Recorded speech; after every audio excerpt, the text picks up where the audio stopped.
retiring early, moving abroad, and living a better second half of life. It's not just about Madeira. Living a better second half of life means so much more than that. We love Portugal, we love Madeira, but it's never been just about Madeira or just about Portugal for us. Today, we're going to show you what we mean. Do you know that there are over 48 direct flights to and from Funchal to destinations all over Europe and around the world? Today we want to share with you why Madeira is such an excellent choice if you are looking to explore Europe in your second half of life. If you're just finding us, I'm Monique. And I'm Doug. We really appreciate the support we've been getting on Patreon. It really helps us make these videos. It is a lot of work, so we really appreciate it. Recently, we hopped on one of the direct flights from Madeira and flew to Bergamo, Italy. Bergamo? Bergamo? Bergamo, Italy. Travel is something that has always been on our retirement list, exploring, going to new places. We appreciate different cultures, different food, different surroundings. And that is something that we wanted for our retirement. One of the popular airlines here in Europe is Ryanair, and that is the airline that we took when we flew to Bergamo. One of the challenges that we had for ourselves was, could we travel for the week with a Ryanair approved one bag? Because with Ryanair, yes, it's a discount airline and the prices are amazing. I think we paid €200 for both of us to go to Milan. But the second you start adding that additional carry-on bag or of course checked luggage, the price increases a lot. We wanted to see if we could do it with the one carry-on bag. So Ryanair has very specific requirements, like many of the small airlines do. We found out exactly what those measurements were for Ryanair. They have the little kiosk at the front that you have to put your luggage through. We ordered from Amazon bags that fit those dimensions. Let me tell you, we were initially shocked by how small those bags were. Check it out. Leo, sit. We've ordered a few things from Amazon for our upcoming trip. We're gonna try and do Ryanair with their requirements. We ordered 2 Ryanair approved 20 by 25 by 40 bags. All right. Oh boy, that's small. I have a backpack version. It's 40 by 25 by 20. With compression straps, and you got the duffel bag version, which looks like a toiletry bag. We are going to try and pack everything we need for our trip over on Ryanair in these. So can I pack for a week? We're going to find out. So we headed off to Bergamo. We had a great flight. We slept most of the way. It was less than 4 hours to get to Italy.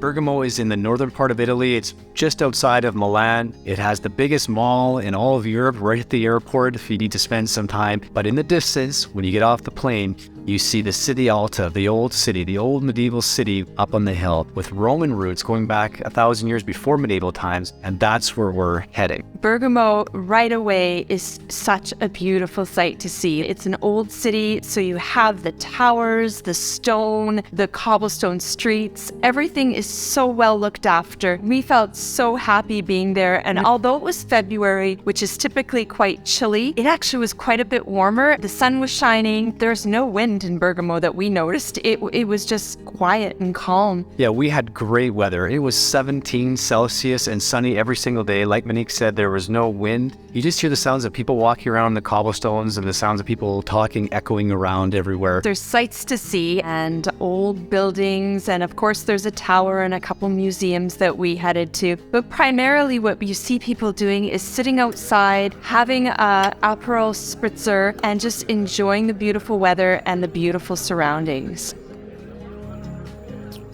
Ooh.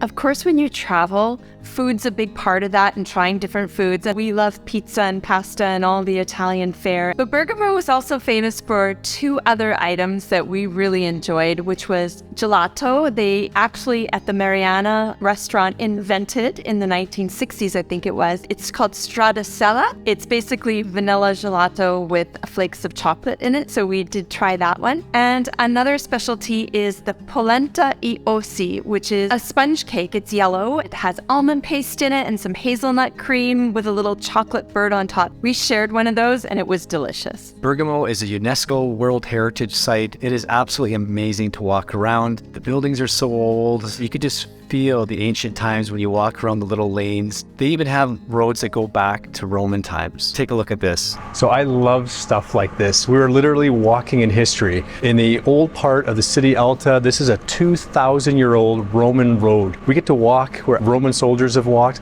How cool is that? We walked so much and worked up a pretty good appetite. It was just nice wandering around and getting lost in the streets. We started each day with a short walk. Sometimes we went up the funicular up to the Città Alta. Sometimes we walked. We're still looking to build our repertoire and our experience as far as home exchange.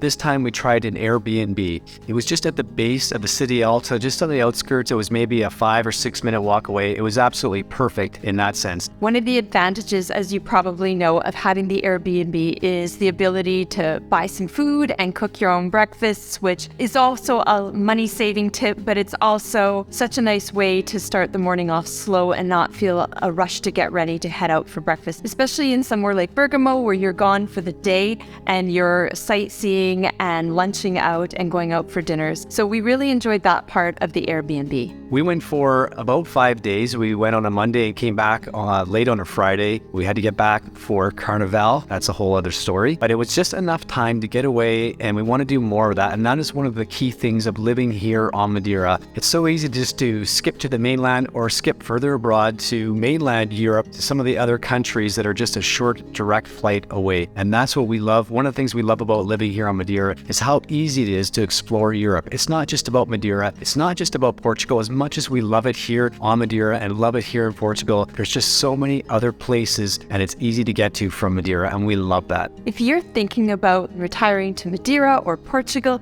that's something absolutely to keep in mind, is that if you're looking for a better second half of life, and that may include travel for you, to pick a destination that has a jumping off point, because having a base where you're happy and comfortable is wonderful, but it's not just about the one place you're at. We're in our 50s, we came here, but we have a lot of life ahead of us, and there's a lot of places that we want to go to, a lot of places we've been that we want to return to and spend time in.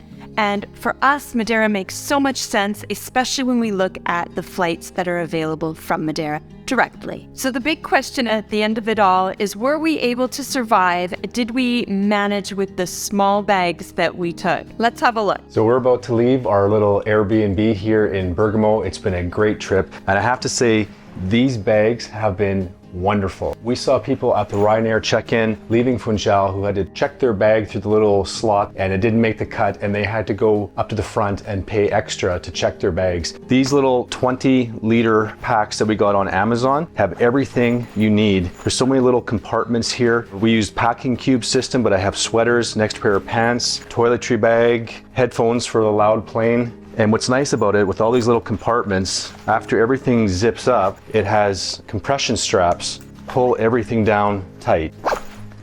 It's got a spot on the side for a water bottle, which is a must in my opinion. And it has a spot on the back where you put your laptop and any little electronics. I have a spot on the top here where I keep my liquids bag.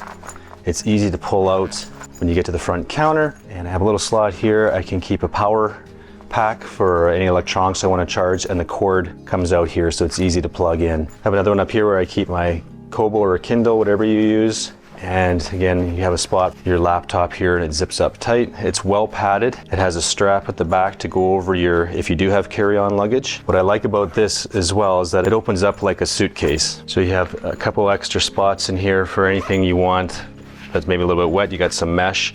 You have another deep pouch here. Using the packing cube system, you can actually fit quite a bit in there, from sweaters to pants, packing cubes, or toiletry bag. With this bag, what I like is there's a little hidden pocket in there where you can put an Apple AirTag, so you can track it on your phone. If it ever does get stolen or you lose it, you can track where it is on your phone. Again, which I highly recommend. The Apple AirTags are just a great little travel tool. It squeezes down to a small little package. You can carry it around with ease. It's been a great pack and I would highly recommend it, or something very similar to that. And going forward, this is the type of travel that we really look forward to. Of course, if you're going to a sun destination or something where you need your scuba gear, your snorkel gear, all sorts of other things, you're going to take a bigger bag. You might check a bag, but just for that quick hop over to mainland Europe, this is a perfect way to go. Just one bag, no extra fees. It really makes you think about what you're packing, and it just makes it easier getting around as well. What I really like about these bags, and we've learned to appreciate from recent experiences, is that they have a small hidden slot for an Apple AirTag, and I think that's the way we're going to go with